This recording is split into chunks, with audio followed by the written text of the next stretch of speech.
Frères et sœurs en islam, ce que vous allez entendre aujourd'hui dépasse l'imagination. Des paroles chuchotées dans les cercles de savants, des visions partagées entre les murs sacrés des mosquées, des rêves puissants confiés par des chers reconnus pour leur piété. Tous convergent vers un seul et même nom, le Mahdi. Il ne s'agit pas de rumeurs ordinaires. Ce sont des récits que peu osent dévoiler et qui pourraient si bien annoncer le début d'un bouleversement prophétique. Que se passe-t-il aujourd'hui dans le monde musulman? Pourquoi tant de savants, de chers et de guides spirituels parlent-ils de son imminente venue? Avant de plonger dans ces révélations, abonnez-vous à cette chaîne, La Foi Islamique. Ensemble, explorons la vérité à la lumière du Coran, de la Sunna et des signes des temps. Au nom d'Allah, le tout miséricordieux, le très miséricordieux, ô Seigneur, éclaire nos cœurs de ta lumière, affermis notre foi dans les épreuves, et accorde-nous la guidance à travers les signes que tu révèles à tes serviteurs sincères. Partie 1. Les cheikhs qui ont parlé. Des voix respectées qui s'accordent. Ils ne sont ni des youtubeurs sensationnalistes, ni des rêveurs illuminés. Ils sont des porteurs de savoir. Des veilleurs dans la nuit du monde moderne. Des hommes qui ont passé leur vie à lire, à prier, à observer et à se taire, jusqu'à ce que le poids des signes les pousse à parler. Cheikh Imran Hossein, Cheikh Nabil Al-Awadi, Cheikh Al-Habib Ali Al-Jifri. 3 noms, 3 horizons, mais un même frisson dans leurs propos. Quand ces figures prononcent le mot Mahdi, ce n'est jamais à la légère. C'est après des années de méditation, d'étude des hadiths, et parfois d'un rêve venu troubler leur nuit. Cheikh Nabil Al-Awadi, figure du monde sunnite, réputé pour sa prudence, n'a pas cherché à créer le buzz. Il a simplement déclaré, dans une voix tremblante mais ferme, « Nous vivons une époque où les signes mineurs sont quasiment tous passés.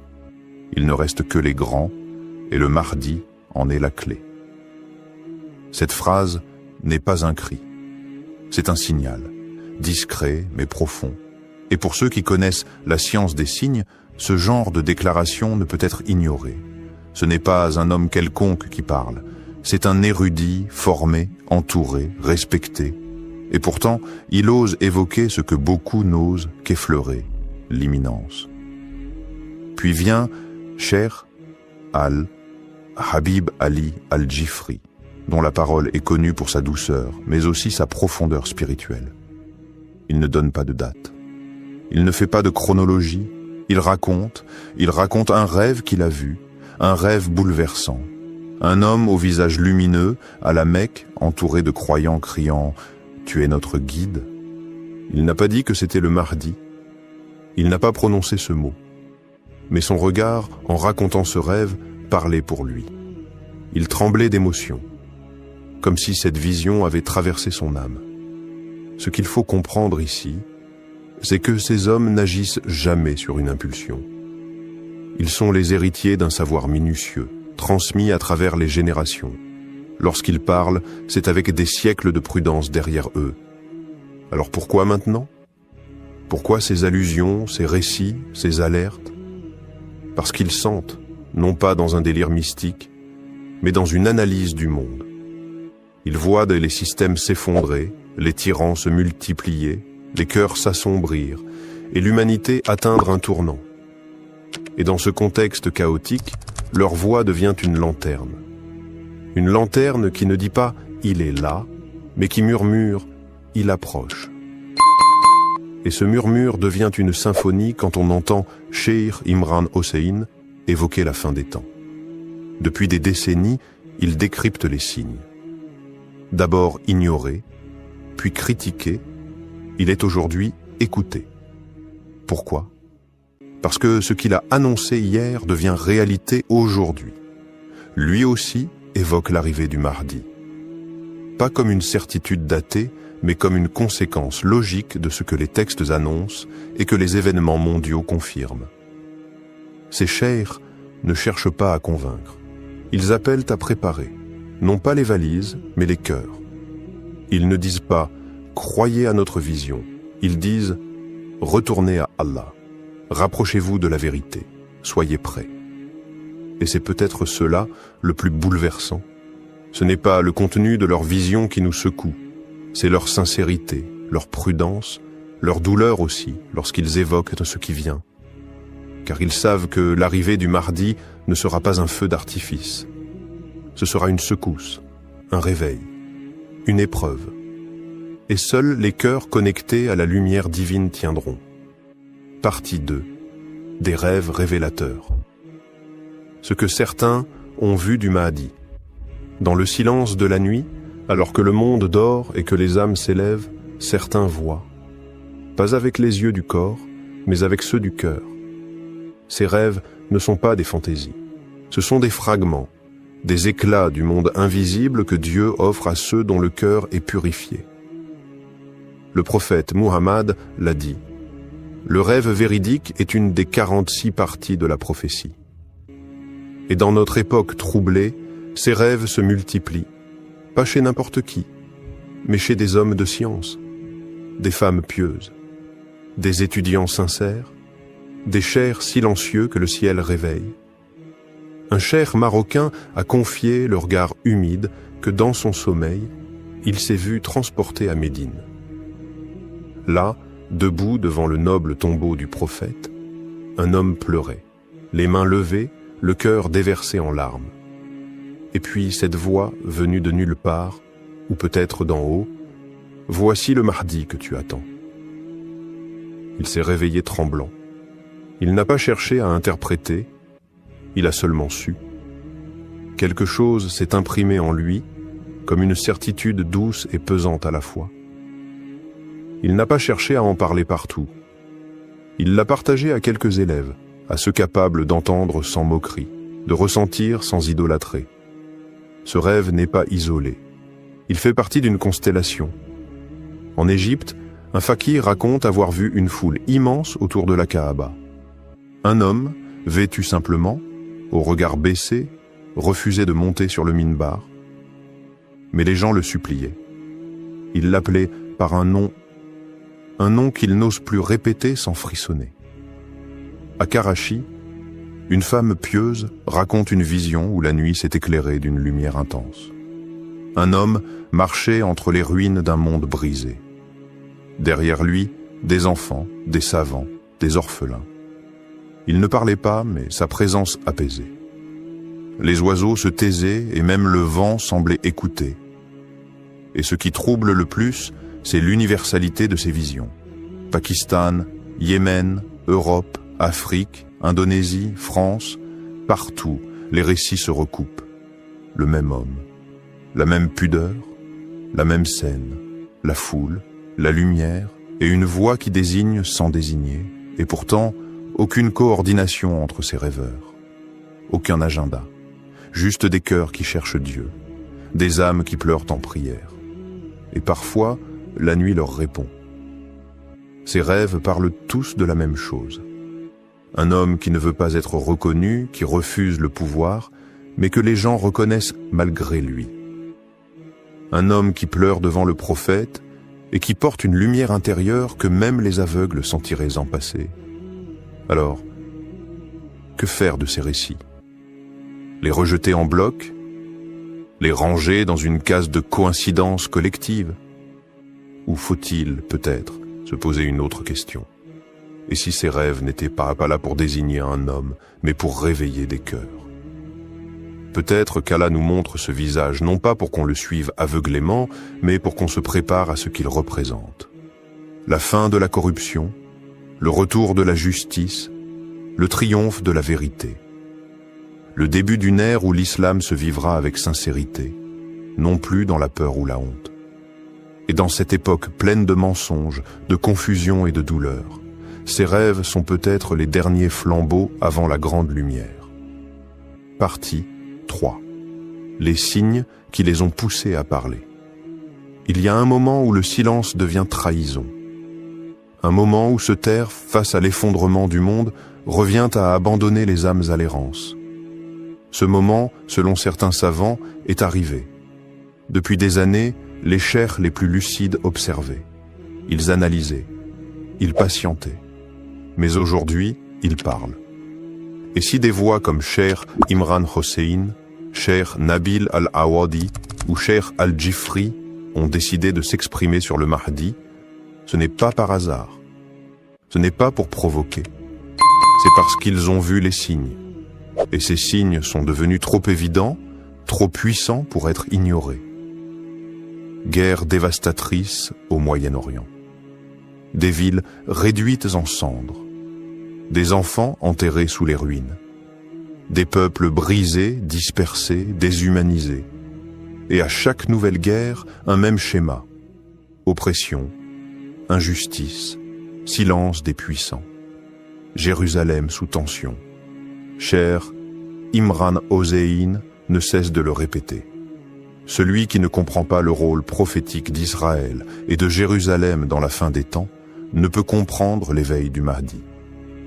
Il explique que le faux Messie, Dajjal, doit émerger à travers un système corrompu, sioniste, imposant au monde une fausse paix, une fausse liberté, une fausse justice.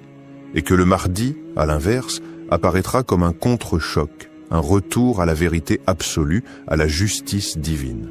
Un monde à genoux. L'effondrement moral n'est plus une théorie. L'impudicité est devenue une industrie. L'injustice, une norme. Les tyrans sont applaudis, les justes emprisonnés. L'islam est caricaturé, surveillé, ridiculisé. Et au sein même de la Oumma, les divisions font rage. Sunnites contre chiites, traditionalistes contre réformistes, culture contre culture, mosquée contre mosquée. Le climat, lui aussi, parle. Inondations, séismes, feux incontrôlables. La planète semble crier sous le poids des péchés de l'humanité. Les savants ne sont pas des climatologues, mais ils voient dans ces bouleversements un rappel, une purification avant le retour d'un ordre divin. Cheikh Nabil l'a dit sans détour. L'analyse ne suffit plus. Les gens ont besoin de foi, de lumière, car ce qui vient ne sera pas une manifestation spectaculaire. Ce sera une épreuve, une tempête qui n'épargnera que ceux qui auront préparé leur cœur. C'est cette urgence qui les pousse à parler. Pas pour créer de faux espoirs, pas pour désigner un homme à suivre, mais pour réveiller les cœurs. Ils ne donnent pas de nom, ils ne fixent pas de date, ils avertissent, ils secouent. Leur message est clair, le Mahdi ne viendra pas pour résoudre vos problèmes. Il viendra avec une mission immense qui exigera de vous vérité, sacrifice et foi. Si vous n'êtes pas prêt à vous réformer maintenant, vous ne le reconnaîtrez peut-être même pas quand il viendra.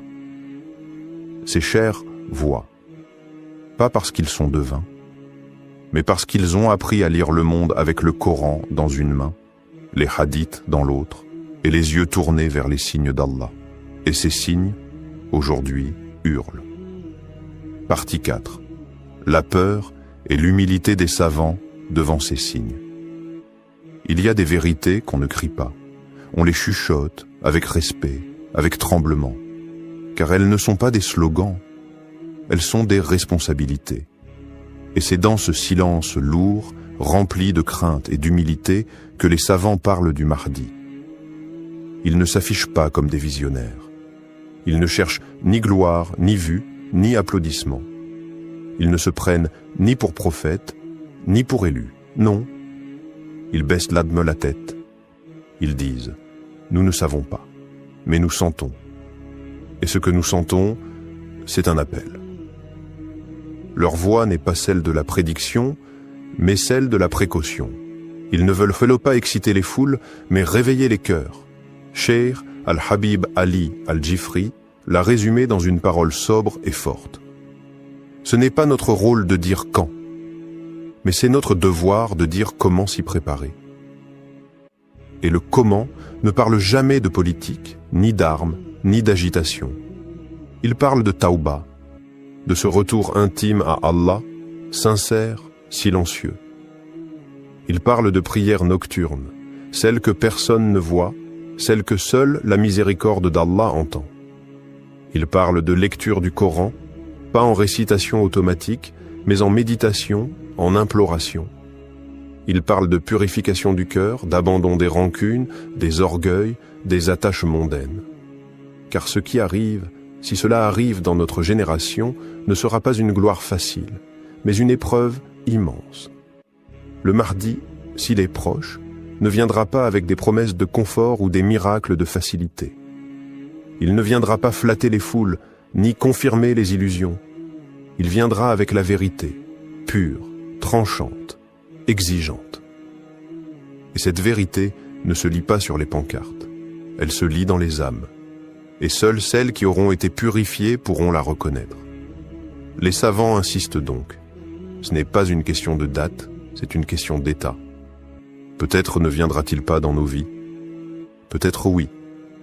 Mais si nous voyons les signes, alors ne rien dire, ce serait trahir. Ils parlent avec des larmes, pas avec des certitudes. Ils ne promettent pas, ils avertissent.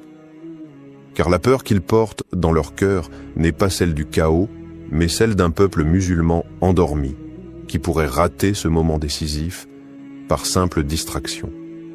Et ils rappellent ceci, avec douceur mais fermeté.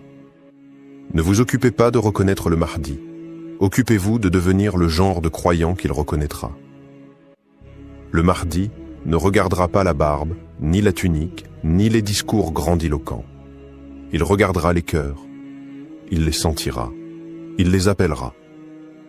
Et seuls ceux qui auront préparé leur âme à la vérité répondront à l'appel. Partie 5. Et si l'heure était vraiment proche? Et si ces murmures qu'on entend un peu partout n'étaient pas des coïncidences? Et si ce que disent ces chers n'était pas de l'exagération, mais un cri d'alerte voilé, une sonnette qu'Allah fait résonner dans le cœur des sincères? Et si c'était notre génération? Oui, celle-là même qui scrolle, qui doute, qui cherche sans toujours savoir quoi, qui allait voir de ses propres yeux le Mahdi marcher sur cette terre? Regarde autour de toi, les repères s'effondrent, les valeurs sont inversées, la lumière semble s'éteindre et l'obscurité gagne du terrain, même dans les âmes. Mais peut-être est-ce précisément dans cette nuit profonde qu'Allah a voulu que la lumière du Mahdi apparaisse. Et si ce n'était pas une légende? Et si ce n'était pas pour les autres, pour une époque lointaine, pour des récits d'histoire? Et si c'était maintenant, dans notre époque confuse et vacillante, qu'Allah a envoyé son serviteur caché, son réformateur promis, son signe vivant? Les jeunes musulmans, aujourd'hui, sont à la croisée des chemins. Beaucoup se sentent perdus, tiraillés entre modernité et foi, entre doutes et espoirs. Mais justement, c'est pour eux que le Mahdi est un espoir vivant. Un homme qui ne sera pas là pour séduire, mais pour réveiller. Pas là pour impressionner, mais pour guider. Pas là pour caresser l'ego, mais pour bousculer les cœurs. Il n'aura pas besoin de microphone. Il n'aura pas besoin de projecteur. Sa lumière viendra d'Allah, et ceux qui l'attendent avec foi le reconnaîtront sans confusion. Mais attention, ce n'est pas en spéculant sur lui qu'on se prépare. Ce n'est pas en débattant de son nom, de son origine, ou de ses gestes qu'on devient un de ses partisans. Ce n'est pas en surveillant les réseaux ou en cherchant des dates que l'on se tient prêt. C'est en purifiant son cœur. C'est en revenant à la prière, même quand personne ne regarde. C'est en refusant l'injustice, même dans le silence. C'est en écoutant les appels des savants, ces hommes droits qui n'ont rien à vendre, mais tout à transmettre. Non pas pour alimenter la panique, mais pour réveiller la foi. Parce qu'un jour, peut-être bientôt, peut-être très bientôt, tu te lèveras un matin et tu entendras que quelque chose a changé à la Mecque, ou qu'un homme inconnu a rassemblé des croyants, et que les visages pleurent, que les cœurs vibrent, et que ce que tu croyais loin était maintenant tout proche. Alors, seras-tu prêt ce jour-là? Ou feras-tu partie de ceux qui ont entendu, qui ont douté et qui diront « Si seulement j'avais pris cela au sérieux ». Frères et sœurs, ce que vous venez d'entendre n'est pas une fiction. Ce n'est pas un récit pour frissonner, ni une histoire pour passer le temps. C'est une réalité qui frappe à la porte. Un souffle prophétique qui traverse les siècles et qui, aujourd'hui, se rapproche de nous. Des savants ont parlé. Des rêves ont été vus. Des signes se sont enchaînés. Mais tout cela, ce ne sont que des clés. La vraie question, elle était là. Que faisons-nous de ces clés? Tu peux fermer les yeux. Tu peux retourner à ta vie comme si rien ne changeait, ou tu peux te lever, te purifier, te reconnecter à ton Seigneur. Parce que ce qui arrive n'est pas un film, ce n'est pas un slogan. C'est une épreuve finale, un tamis, un crible qui séparera les cœurs sincères des cœurs aveugles. Le Mahdi n'a pas besoin de spectateurs. Il a besoin de croyants solides. Il a besoin de cœurs allumés par la lumière du Coran. Il a besoin de ceux qui ne fuient pas la vérité, même lorsqu'elle dérange. Alors écoute bien ceci. Ce n'est pas lui qui nous attend. C'est nous qui devons nous préparer à l'attendre. Beaucoup diront « c'est trop tôt ». D'autres diront « c'est trop tard ». Mais Allah a déjà écrit l'heure. Et le vrai croyant, lui, ne cherche pas la date. Il cherche à être prêt, quelle que soit l'heure. Abonne-toi à La Foi Islamique. Pas seulement pour suivre nos vidéos, mais pour faire partie de ceux qui veulent vivre avec conscience, marcher avec foi et mourir avec certitude. Qu'Allah fasse de nous ceux qui reconnaîtront le Mahdi sans doute et qui marcheront derrière lui sans peur. Allahumma arina al-haqqa haqqan warzuqna ittiba'a wa arina al-batila batilan warzuqna ijtinaba. Frères et sœurs, il y a des moments dans l'histoire où les événements ne sont plus isolés, où les signes se regroupent, s'enchaînent et pointent tous vers une même direction. Nous vivons une époque étrange, marquée par des bouleversements géopolitiques, spirituels, climatiques. Et si tout cela annonçait un seul et unique lieu, un lieu prophétisé, attendu, craint par certains, espéré par d'autres, le lieu de l'apparition du Mahdi. Avant de commencer, abonnez-vous à la chaîne La Foi Islamique pour ne rien manquer des révélations à venir. Car ce que vous allez entendre maintenant pourrait changer votre manière de regarder le monde. Bismillah, wa salat wa salam ala Rasulillah. Ô Seigneur des mondes, éclaire nos cœurs par ta lumière, guide nos âmes vers la vérité, et fais de nous des témoins sincères de ton décret. Ya Allah, accorde-nous la clairvoyance de reconnaître tes signes et la force de rester ferme lorsque viendra l'épreuve. Partie 1. Les signes avant-coureurs dans les hadiths. Ils sont là, non pas dans les récits d'un vieux livre poussiéreux qu'on feuillette par curiosité, mais dans les journaux, les écrans, les cris des peuples opprimés et les secousses invisibles de l'histoire. Les signes. Ils frappent à notre porte, et chaque jour, ils deviennent plus évidents. Le prophète Muhammad, le véridique, n'a laissé aucune zone d'ombre. Dans les recueils les plus authentiques, ses paroles retentissent comme un écho lointain, ou comme un avertissement imminent. Il a parlé d'un monde bouleversé, d'un déséquilibre général, de nations qui s'affrontent dans des conflits sans fin, de puissances qui s'effondrent, de peuples qui crient justice, de sang versé dans les lieux saints. Il a parlé de Cham, cette terre bénie et meurtrie. Il a mentionné Al-Quds, centre de tension et d'enjeux mystiques. Il a désigné l'Arabie, touchée par des luttes internes, des divisions claniques, des effusions qui tachent même les lieux les plus sacrés. Et maintenant regarde le monde autour de toi. Tout est en place. Des savants de toutes les époques, de l'Andalousie aux confins de l'Asie, ont consacré leur vie à étudier chaque détail de ces prophéties. Des générations entières ont tenté de tracer sur les cartes les lieux où ces signes se croiseraient. Et presque tous s'accordent sur un point. Le Mahdi apparaîtra à la Mecque entre la pierre noire et le Maqam d'Ibrahim, là où les âmes en quête se retrouvent, là où la foi vibre avec une intensité unique. Mais voilà la nuance que peu perçoivent. Si la Mecque est le point d'émergence, cela ne signifie pas qu'il n'y aura pas d'autres étapes. Car avant de se dévoiler au monde, le Mahdi est un homme qui marche dans l'ombre. Il ressent les douleurs du monde. Il traverse les nations, peut-être même les grandes capitales. Il voit l'injustice. Il entend les appels des opprimés. Il apprend en silence. Certains signes visibles, les guerres, les tremblements de terre, les crises sociales, sont comme les grondements avant une éruption. Mais il y a aussi des signes invisibles, des rêves partagés, des cœurs troublés sans savoir pourquoi, une sensation diffuse que quelque chose se prépare, quelque part. Ce sont les signes intérieurs, ceux que seule l'âme peut capter. Et là, une vérité mystérieuse se dévoile. La terre semble orienter tous les regards, tous les cris, toutes les prières vers un même point, un centre qui n'est pas encore révélé, mais qui agit déjà. Il ne s'agit plus seulement d'un lieu géographique. C'est un espace spirituel en train de s'éveiller. Un endroit où l'invisible devient perceptible, où la lumière revient lentement après des siècles d'ombre. Ce lieu n'a pas encore été nommé. Mais tout indique qu'il est déjà chargé d'un poids que seul un élu peut porter. Ce n'est pas un hasard si certains voient le même rêve à des milliers de kilomètres les uns des autres. Ce n'est pas un hasard si des savants se replongent dans les textes avec une urgence nouvelle. Ce n'est pas un hasard si les cieux et la terre semblent en attente.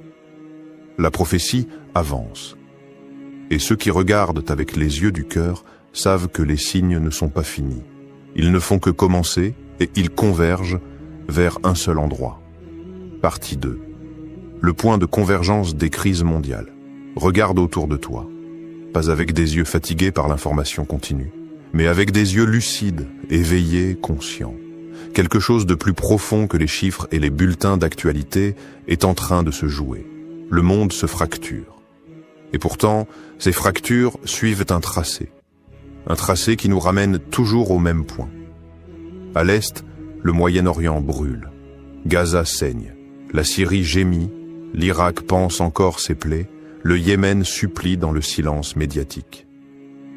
Des bombes tombent, mais aussi des masques. À l'ouest, l'Europe vacille. Elle doute de son identité, divisée entre un passé chrétien qu'elle a renié et un avenir qu'elle ne comprend plus. L'Occident tout entier semble fatigué de sa propre puissance. Les révoltes intérieures, la montée de l'extrême, l'effondrement moral, tout cela n'est pas que politique, c'est spirituel. Mais au centre, quelque chose attire. Quelque chose agit comme un point d'équilibre entre deux mondes, entre l'Orient mystique et l'Occident rationaliste, entre l'islam hérité et l'islam à venir. Ce point, c'est le cœur de la Méditerranée.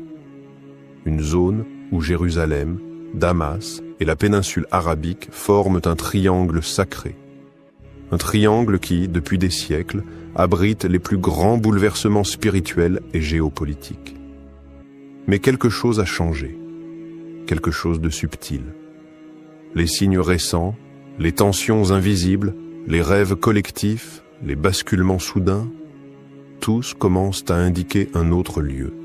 Un lieu que peu regardent, un lieu qui ne fait pas partie des récits classiques, mais que le destin semble redessiner à la lumière d'une prophétie vivante. Car le Mahdi, avant d'être reconnu, sera inconnu. Il ne surgira pas là où les foules l'attendent, comme on attend un roi avec tambour et fanfare. Il apparaîtra dans la discrétion. Il traversera des terres que l'on croyait marginales. Il portera peut-être un accent inattendu, une allure que personne ne reconnaît. Et c'est précisément là que le divin surprend. Il casse les cadres, il brise les habitudes. Certains signes, presque imperceptibles, orientent désormais notre regard vers un territoire nouveau, à la fois extérieur au monde musulman traditionnel et intérieurement connecté à son cœur. Ce lieu pourrait être en Europe, peut-être même dans une nation réputée pour son orgueil, sa laïcité, ses conflits avec l'islam. Un lieu que l'on pense fermé et qui peut-être cache la clé. Cela te semble improbable? Mais n'est-ce pas ce que l'histoire nous a toujours enseigné?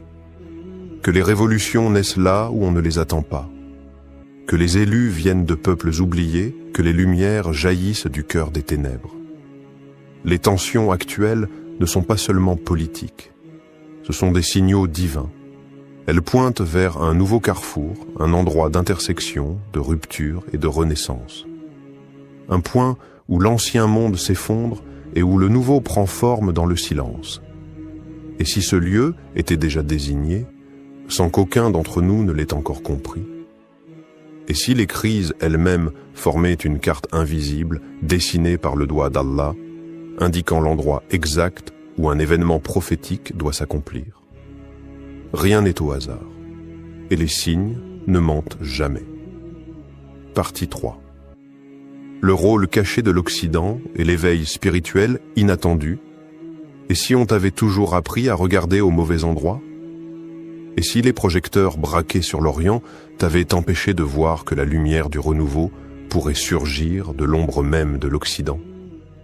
L'idée semble presque choquante, inconfortable. Comment imaginer que le Mahdi, l'homme guidé par Allah, puisse avoir un lien direct avec des terres qui, historiquement, ont combattu l'islam? Et pourtant, aujourd'hui, l'Occident n'est plus ce qu'il était. Sous le vernis des villes brillantes, des institutions puissantes et des idéaux proclamés, un autre monde est en train de naître. Un monde de douleur, de fractures, mais aussi d'éveil. Regarde la France. Le climat est hostile, les discours sont durs, l'islam y est combattu sur le plan médiatique, politique, culturel. Mais c'est là aussi que l'on trouve la jeunesse musulmane la plus consciente, la plus engagée, la plus attachée à son identité. Dans les quartiers populaires, dans les universités, dans les rues, quelque chose brûle, pas de la colère, mais une soif. Soif de retour, soif d'ancrage, soif de Dieu. C'est en France que les mosquées débordent pour la prière du Fajr. C'est en Angleterre que des convertis racontent avoir vu le prophète en rêve. C'est en Allemagne, en Belgique, aux États-Unis que des jeunes, sans repères familiaux, redécouvrent l'islam par pur amour de la vérité. Ce phénomène n'est pas anodin, il est prophétique, car plusieurs hadiths évoquent l'Occident de manière énigmatique. Le prophète a mentionné un groupe de croyants venus des terres de l'Ouest, des gens à la fois purs, prêts à rejoindre le Mahdi. D'autres traditions, bien que sujettes à interprétation, laissent entendre que le Mahdi vivra un temps dans une terre d'incrédulité, une terre où il sera inconnu, rejeté, persécuté, mais protégé. C'est dans l'épreuve que les cœurs sont forgés. C'est dans l'exil que les prophètes ont été formés. Musa a grandi chez Pharaon. Youssouf a été élevé loin de sa famille. Le prophète Muhammad a été rejeté par les siens avant d'être accueilli à Médine. Et si le Mahdi suivait cette même trajectoire? Et s'il avait été élevé dans un monde de contradictions pour mieux le dépasser? Et s'il vivait aujourd'hui dans une capitale occidentale, en silence, observant, priant, pleurant les péchés de l'humanité, en attendant l'ordre divin? Peut-on imaginer un instant que Paris, cette ville de lumière profane, soit aussi le théâtre secret de la lumière divine? Elle qui incarne tant de rejets, pourrait-elle devenir le lieu de l'accueil? Un lieu où le Mahdi vivrait caché, anonyme parmi les anonymes. Un cœur pur battant dans un monde hostile. Un homme éveillé, protégé non par les murs, mais par la volonté d'Allah. Et si les épreuves des musulmans en France, leur douleur, leur résistance, n'étaient pas de simples injustices, mais un signe que quelque chose se prépare. L'histoire d'Allah ne suit jamais les chemins qu'on attend. Elle renverse les puissants. Elle élève les opprimés. Elle transforme les périphéries en centres, et les lieux rejetés en lieux élus. Et toi, as-tu ouvert les yeux sur ce lieu inattendu où tout pourrait commencer? Partie 4. Pourquoi Paris concentre tous les signes? Regarde Paris, pas avec les yeux du touriste, ni ceux du politique. Regarde-la avec les yeux du cœur, avec la lecture des signes. Paris n'est pas qu'une ville, c'est un champ de bataille invisible. C'est le miroir des contradictions du monde moderne, où la foi est traquée mais jamais étouffée. où l'obscurité croit dominer mais laisse toujours filtrer la lumière. Ici, les minarets sont étouffés mais les cœurs s'élèvent. Ici, la parole de Dieu est contestée mais constamment récitée dans les foyers, les cellules, les ruelles. Ici, les musulmans sont surveillés mais plus vivants que jamais. Est-ce un hasard? Ou est-ce le lieu exact de l'épreuve choisi par Allah pour que naisse ce feu dont parlent les hadiths? Un feu qui ne brûle pas pour détruire, mais pour révéler. Paris, ce n'est pas seulement la ville des révolutions, c'est aussi la ville du refus des prophètes, la ville des philosophies humaines, des lois sans Dieu, de l'ordre sans foi. Mais c'est dans ces lieux extrêmes, dans ces points de rupture, que naissent les plus grandes révélations. Souviens-toi, le Mahdi ne vient pas pour les conforts. Il surgit dans le chaos, dans le rejet, dans la nuit. Et cette nuit, Paris l'a déjà depuis longtemps. Mais une étoile pourrait bien s'y lever. Les récits soufis, porteurs de secrets transmis d'oreilles en oreilles, parlent d'un homme juste, discret, solitaire, habitant une ville étrangère aux lois divines. Il est silencieux mais éveillé. Il pleure la nuit, prie dans les coins sombres, et personne ne soupçonne qu'il est celui qu'Allah prépare. Ces récits ne nomment pas Paris. Mais ils parlent d'une grande capitale occidentale, où il restera caché jusqu'au moment du retournement. Et quel autre lieu aujourd'hui correspond à ce tableau plus que Paris, capitale de la laïcité, de l'orgueil humain, et pourtant si peuplée de cœurs soumis? Paris est l'épicentre de la tension. Chaque manifestation, chaque injustice, chaque débat sur l'islam alimente cette tension spirituelle, comme si un nerf invisible était touché, comme si la ville pressentait quelque chose qu'elle ne comprend pas. Le Mahdi, dit-on, ne veut pas du pouvoir. Il ne cherche pas l'apparition. Il est appelé par les événements et forcé par le destin divin. Et pour qu'un tel homme surgisse, il faut un terrain brûlant, un lieu qui le forge, qui le rejette, puis qui l'appelle à en sortir. Paris n'est pas la fin du voyage, mais elle pourrait bien être le départ, car c'est là que le feu intérieur s'allume. C'est là que le silence du Mahdi devient plus fort que les cris du monde. C'est là, dans les rues chargées de colère, dans les regards pleins de rejet, dans les invocations nocturnes des oubliés, que la lumière se prépare à descendre, et quand elle se déversera, elle ne viendra pas avec des slogans, mais avec le poids de la vérité. Partie 5. Les cartes anciennes et les révélations ésotériques. Il existe des cartes que l'on ne trouve pas dans les manuels scolaires, des cartes que l'on ne trace pas avec des frontières politiques, mais avec des lignes invisibles, des lignes d'énergie, des trajets de lumière, des veines spirituelles que les anciens connaissaient. Les maîtres soufis les appelaient par les routes secrètes de la présence divine. Selon eux, certains lieux sur Terre ne sont pas seulement géographiquement stratégiques, mais cosmiquement choisis. Des nœuds où le ciel rencontre la Terre, où le destin du monde s'articule. Parmi ces points faits mystérieux, Paris apparaît, pas comme une ville sainte, mais comme un croisement, un carrefour chargé, un point d'intersection entre les tensions de la fin des temps. Là où les civilisations s'entrechoquent, là où les idées s'affrontent, là où la lumière et les ténèbres dialoguent sans cesse. Des cartes anciennes, juives, chrétiennes et musulmanes mentionnent un centre du monde. Non pas au sens physique, mais énergétique, elles parlent d'un cœur de l'humanité, d'un lieu où les événements de la fin convergeront avant de se rediriger vers l'Est. Et dans ces textes symboliques, on retrouve en filigrane la ville de Paris. Les soufis évoquent une géométrie spirituelle. Mecque, Jérusalem, Damas, et un quatrième point invisible, plus à l'ouest. Un point de silence, un point de gestation. Certains maîtres ont chuchoté, loin des foules. Là où les prophètes ne sont pas attendus, là apparaîtra le signe. Et puis il y a les rêves, des croyants sincères, pieux, qui ne cherchent ni gloire ni mythe, rapportent des songes étonnants. Un homme, vêtu simplement, debout au cœur d'une grande ville européenne. Son visage est paisible, son regard porte une lumière antique. Il ne parle pas, mais ceux qui le voient comprennent sans mots. Il est là, et le monde l'ignore. Des coïncidences étranges, des versets récités dans des ruelles, entendus par des inconnus au moment exact où leur cœur cherchait Dieu.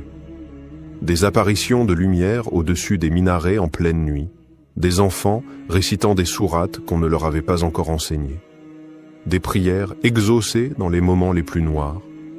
À Paris, ce ne sont peut-être que des coïncidences, ou peut-être sont-elles les signes subtils du réel, comme des gouttes d'eau avant la tempête prophétique. Le Mahdi, selon certains récits, marchera longtemps dans l'ombre avant d'être appelé à la lumière. Et cette ombre peut être une ville,